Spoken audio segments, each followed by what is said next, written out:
My name's Ricky Daniels. Me and my son farm together. We're here at Daniels Farm. I run the sprayer most of the time. Jeffery sprays some, but I spray more probably than him. My name is Jeffery Daniels. I'm the owner of a HARDI SARITOR. I'm the owner of Daniels Farms. We were having a lot of issues with our previous sprayer. It was giving numerous mechanical problems.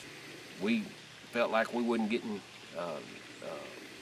quite a good enough service with the other machine. We were having way too much downtime, and we decided to try the HARDI because it had it looked like it was a simpler design, less problems, less things to give you issues.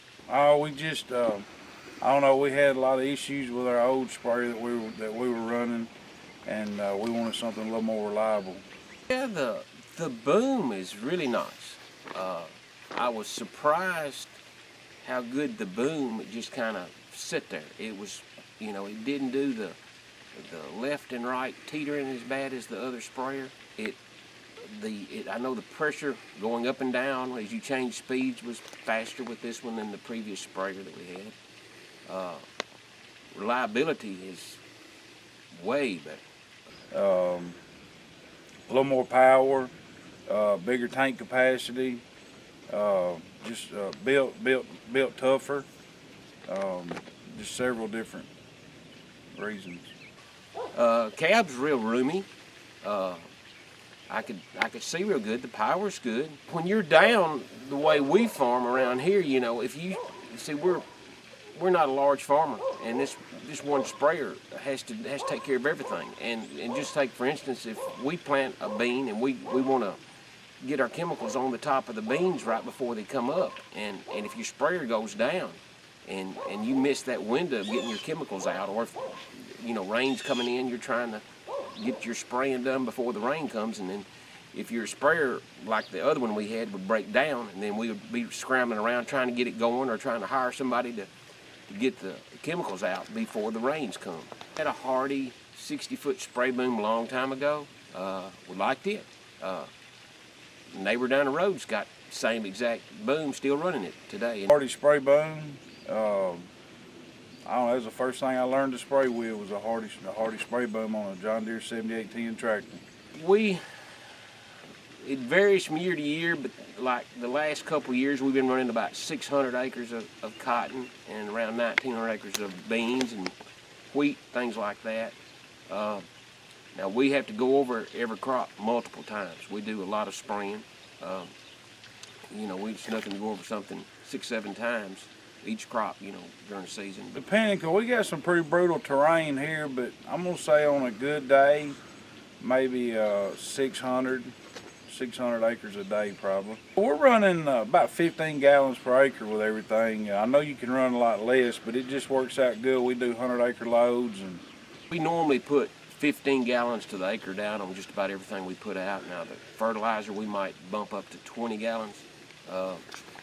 We do a lot of that because we feel like we can do a better job with our nitrogen if we can put as much down as we can. So we do it with our sprayer, and then we use the defoliants in the cotton, and we use, Gramoxone, Roundup. We use a lot of Roundup, but we use a lot of Gramoxone also.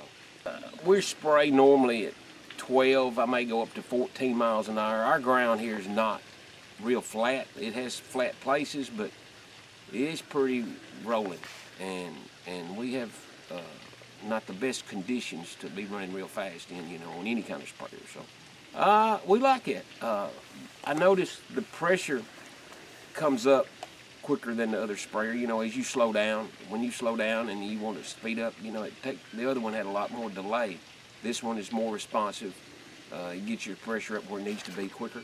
No, the way it's designed, it flexes better when you get in these uneven spots and the ditches and the rough stuff. It flexes, and I don't have the issues that I had with the other sprayer when like one wheel gets in the air and wants to spin. That was the other spray, all the sprayers, because we've had just about every brand sprayer you could think of.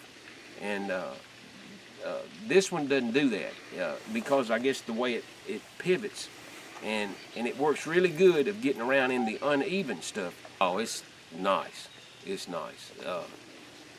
It's probably the best boom I've had yet, as far as when you unfold it and you go through the field, as far as it stays right where I want it to, and it's probably the best that I've run yet. It does good. I don't have any problem with that. We hit soft spots, you know, we never know when and where, but they're there.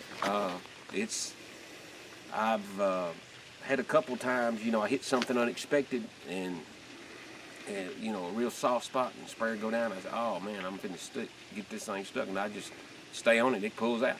That's good. It's got plenty of power. It's not lacking for power, and pulls good too. Like, well, one thing good about it, whenever you're going over a terrace, we have a lot of terraces.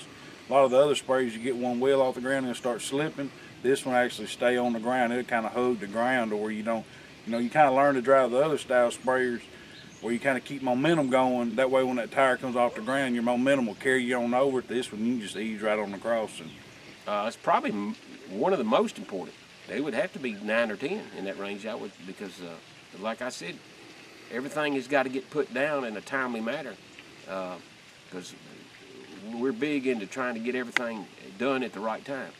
We try to plan at the right time and spray at the right time. We don't like to do stuff a week late, 10 days late. 10 is probably the most important.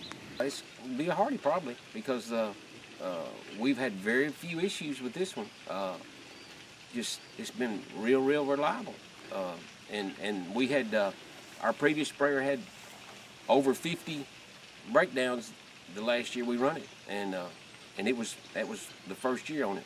And when when you have 50-something issues have to be addressed in 1 year, you just you pull your hair out. You can't get nothing done on time.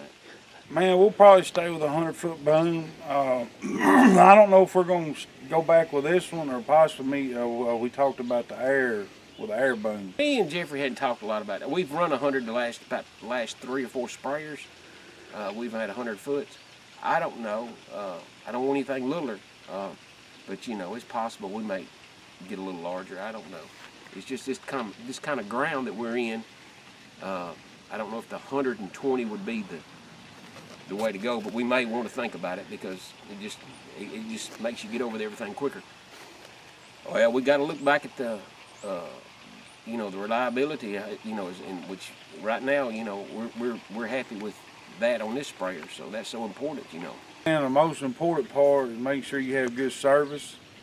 That way, these new sprayers got a lot of bells and whistles, and something's going to mess up. And you got to have somebody that's going to be there if you have a problem, to be there to fix it and keep you going.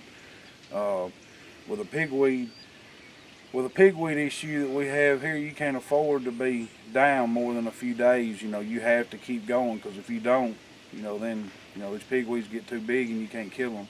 So you have to stay on top of it. So you got to make sure you got good service.